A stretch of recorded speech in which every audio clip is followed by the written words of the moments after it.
Salut tout le monde, moi je m'appelle Zachary, j'ai 20 ans et je suis en 3ème année de médecine. Ça fait un bon tas d'années que je fais du scoutisme. Aujourd'hui, le projet qu'on va vous présenter, c'est pour moi l'accomplissement de toutes ces années et j'en suis vraiment fier. Salut à tous, moi c'est Jean, j'ai 20 ans, je suis en école d'ingénieur à Annecy et aujourd'hui je suis hyper fier de vous présenter ce projet avec mes amis qu'on a mis 3 ans à préparer et qui s'est déroulé en août cet été. Je m'appelle Jules, j'ai 20 ans, je suis étudiant en STAPS à Dijon. J'ai commencé les scouts avec les gars depuis nos 6 ans et c'est le fait de voir des grands réaliser des projets solidaires comme ça quand on était petit qui m'a donné envie aujourd'hui de réaliser notre projet solidaire compagnon au Sénégal. Salut tout le monde, moi c'est Baptiste, j'ai eu 20 ans cet été au Sénégal, ça fait maintenant 14 ans que je partage l'aventure scout avec les garçons et dans cette vidéo on va vous présenter le projet de notre jeunesse.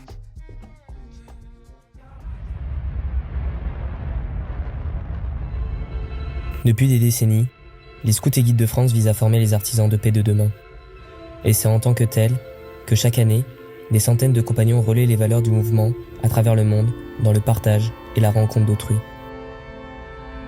Cet été, ce fut le tour de 5 jeunes adultes de réaliser ce qui sera l'aventure d'une vie. On les appelle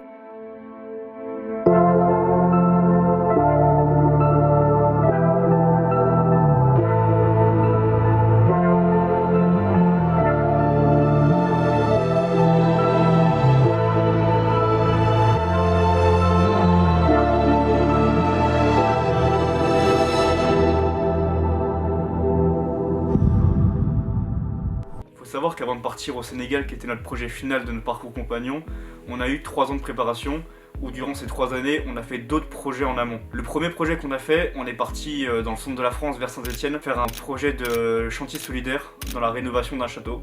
Et le deuxième projet qu'on a fait, on est parti dans le sud de la France, proche de Toulon, dans un foyer qui accueillait des mineurs isolés et des familles issues de l'immigration. Et dans ce foyer-là, il y avait uniquement des éducateurs qui aidaient ces familles et ces jeunes dans des processus administratifs, la scolarisation des enfants, la mise en travail pour les parents.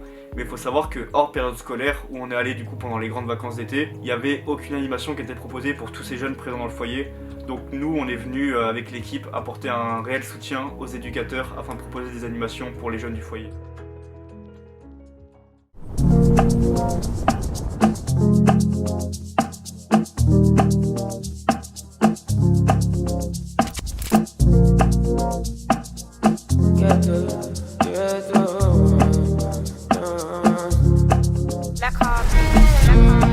Holy Ghost fire, supernatural, boost my confidence. My cocaine, my heart desire, give me happiness. I know they tired, cause you give me ginger for the time minutes.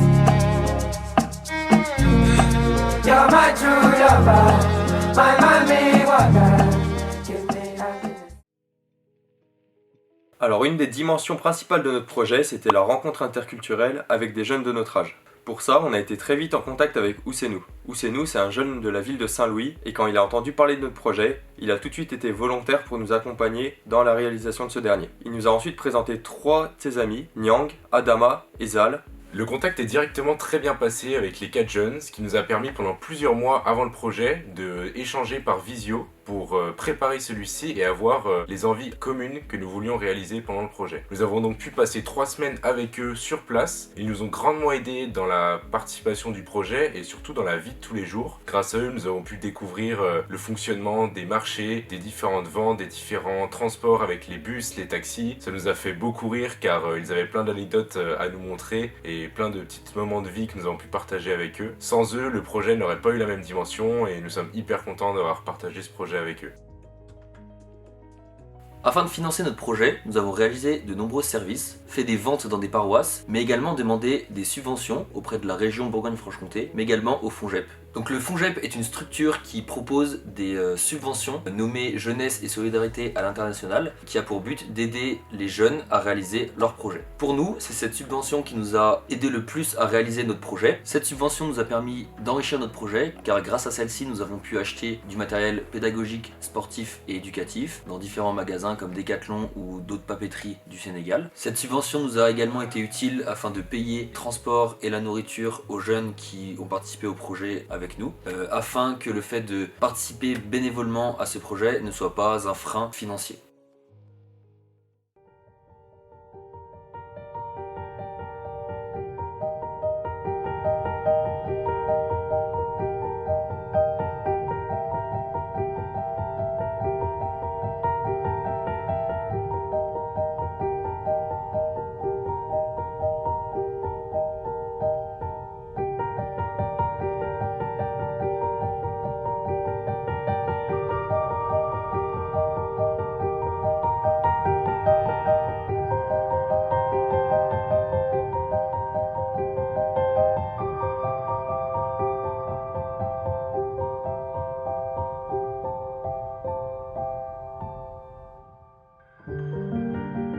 m'appelle Pierre, je suis le président de l'association La Pirogue, basée ici à Saint-Louis.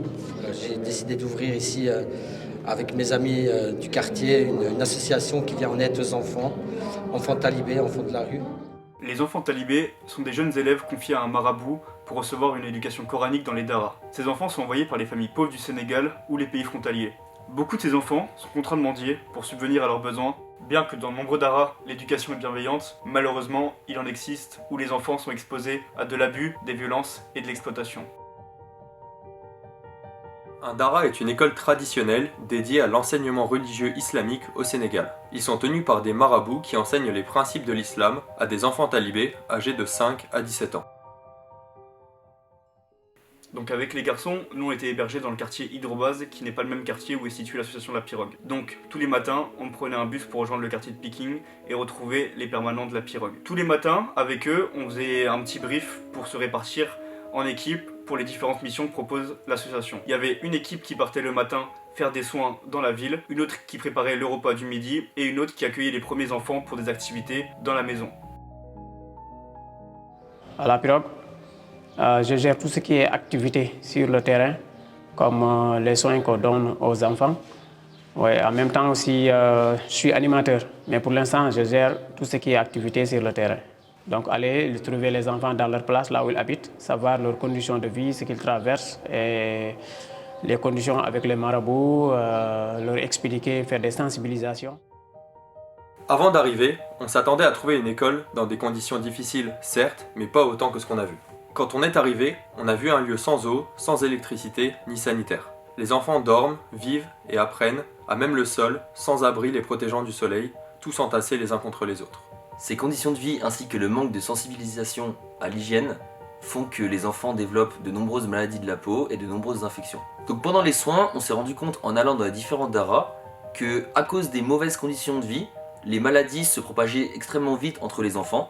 Donc on peut par exemple nommer la gale, qui est une maladie de la peau, qui faisait de nombreux dégâts sur la peau des enfants. Soigner aussi sur place, parce qu'il y a certaines qui n'ont pas les moyens pour aller dans les grands hôpitaux, parce que les hôpitaux ici sont extrêmement chers et qu'on paye tout, on paye tout. Il y en a certaines même qui te disent j'ai même pas le transport pour aller à l'hôpital. Tous les matins à La Pirogue, l'une des activités principales était de réaliser des soins aux enfants des différents daras. On se rassemblait pour décider de qui allait partir faire les soins. Les équipes étaient formées de personnes, donc comme par exemple Fatima qui était l'infirmière de l'association, qui était donc formée aux soins et qui nous apprenait les différentes techniques pour soigner les enfants. Et nous, les bénévoles, qui n'étaient pas formés aux soins, mais on arrivait quand même à désinfecter les différentes plaies. Une fois nos sacs de soins terminés, on partait pour effectuer nos soins dans les différents daras du quartier ou bien dans des places publiques. Donc concrètement, on arrivait dans les daras, les enfants se mettaient en file indienne et on effectuait les soins aux enfants un par un. Donc les soins, ça consistait à désinfecter les plaies qu'ils avaient ou bien à donner des traitements contre la gale, qui est une maladie de la peau qui se développe énormément là-bas à cause de l'hygiène. La Pirogue offre aussi l'opportunité pour ces enfants d'avoir accès à l'hygiène. Ils peuvent venir se laver les mains, se brosser les dents ou même se doucher au sein de la maison de La Pirogue. Ndei, une permanente de La Pirogue, s'est portée volontaire car elle était touchée par la situation de ses enfants pour leur apprendre les gestes d'hygiène du quotidien. Chaque jour, on nourrit 75 enfants à 88 enfants. Pour le déjeuner, et le repas de 14h. Tous les matins, l'équipe qui était prête pour faire le repas allait aider Mélissa, la cuisinière de La Pirogue, pour préparer les légumes ou les viandes qui étaient prévues pour le repas des enfants du midi. Une fois que les plats étaient prêts, La Pirogue accueillait les enfants à l'entrée de la maison. Une fois que les enfants avaient fini de manger, nous rangions l'espace dans lequel ils avaient mangé pour ensuite manger à notre tour avec les permanents de La Pirogue. Je suis ici pour leur apprendre leurs droits. Pour qu'ils connaissent qu'ils sont humains. Parce que c'est important d'être un homme, mais il y a encore mieux, c'est d'être humain. Tous les après-midi, au sein des locaux de La Pirogue, ont lieu des cours permettant de donner l'accès aux enfants à l'alphabétisation. Ça leur permet d'apprendre le français, l'anglais, mais aussi de travailler les mathématiques. Ces cours sont dispensés par un professeur qui est salarié de La Pirogue et qui s'occupe de donner les cours tous les après-midi. Donc avec les gars, on est venu apporter notre soutien à ce professeur qui animait du coup les cours l'après-midi à la Pirogue. Le fait d'être plusieurs à venir lui porter notre soutien, ça permet du coup d'avoir pour chaque enfant un enseignement qui est un peu plus qualitatif parce qu'on peut prendre plus notre temps pour des petits groupes d'enfants. Faut savoir qu'il y avait également pas que des enfants qui venaient à ces cours-là, il y avait aussi également des jeunes adultes qui n'ont pas eu la chance d'aller à l'école dans leur jeunesse et en grandissant, ils se sont rendus compte qu'apprendre, ça soit le français, des mathématiques ou vraiment des choses simples, ça leur permet du coup de trouver plus facilement du travail. On a l'exemple du coup de Malik qui avait 29 ans et qui est venu plusieurs fois assister à ces cours d'alphabétisation et qu'on a pu assister du coup pendant le séjour au Sénégal. Vu la situation qui se passe et qui se passe tous les Sénégalais, parce que moi je suis Sénégalais, ben, je ne peux pas avoir un enfant qui mendie, un enfant qui dort dans la rue, un enfant qui n'a pas de famille. Je veux que la Pirogue soit une grande maison pour les enfants, les gens soient nous aider. J'aime beaucoup tout réussir ici.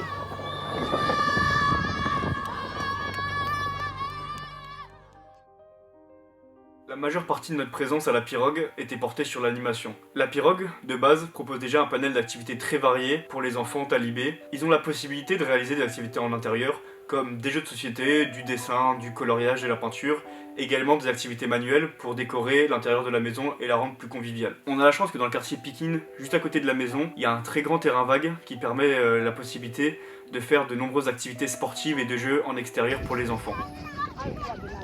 Un des besoins de la Pirogue qu'on a remarqué avec les garçons, c'est que les animateurs permanents, souvent dépassés par le nombre d'enfants qui doivent s'occuper, ont souvent tendance à se répéter sur les activités qu'ils proposent. Nous, dans notre équipe, on est plusieurs à être formés, que ce soit par le BAFA ou par des équivalences en animation. Ça nous a donc permis d'apporter notre soutien aux animateurs afin de leur faire découvrir de nouveaux jeux. Cela a également du coup renforcé cet échange interculturel parce qu'on a pu bien mixer les manières d'animer, que ce soit en France ou au Sénégal. Chacun des animateurs, que ce soit la Pirogue ou nous, ont pu vraiment apprendre de l'autre et afin de proposer des activités qualitatives pour les enfants. Nous avons également créé du coup des fiches d'activités expliquant les règles, les fonctionnements des jeux que les animateurs et les enfants ont découvert avec nous. Comme ça, même après notre départ, les enfants pourront toujours profiter de ces nouvelles activités.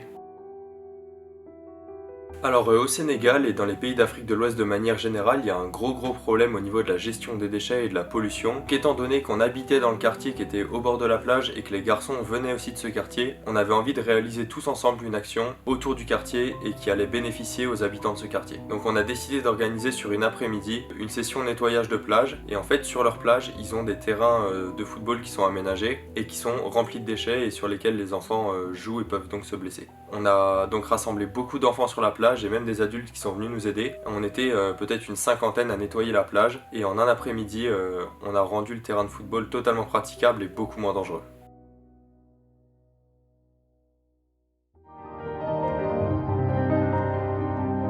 La motivation est que ça aille au-delà de nos pensées et que ça soit quelque chose qu'on va entendre partout, en tout cas mondialement, pour le bien-être et l'intérêt des enfants surtout.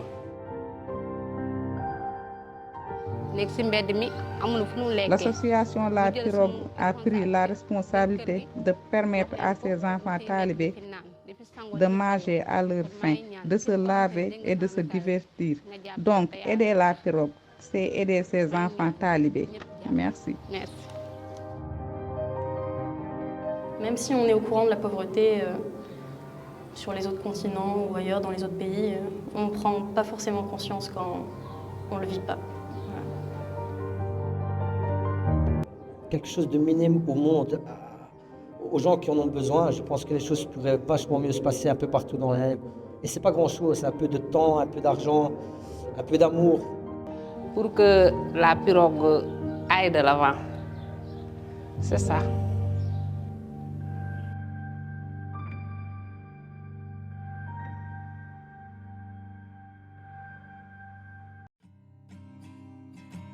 En partant au Sénégal, nous avions pour projet de profiter d'un projet solidaire international avec l'association La Pirogue, mais aussi de découvrir la culture du pays à travers les différentes sorties touristiques que nous pouvons trouver là-bas. Nous avons donc pu visiter la ville de Saly, qui est une des villes les plus touristiques du pays, dans laquelle nous avons pu aller dans une réserve d'animaux pour découvrir des espèces animales que nous n'avons pas l'habitude de voir en Europe.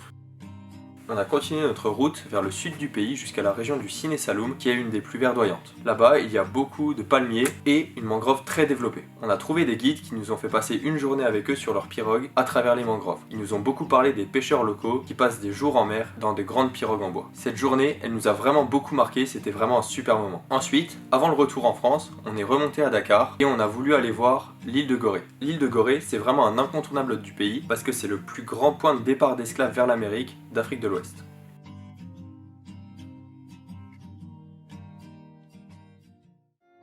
Des sourires plus que des fleurs.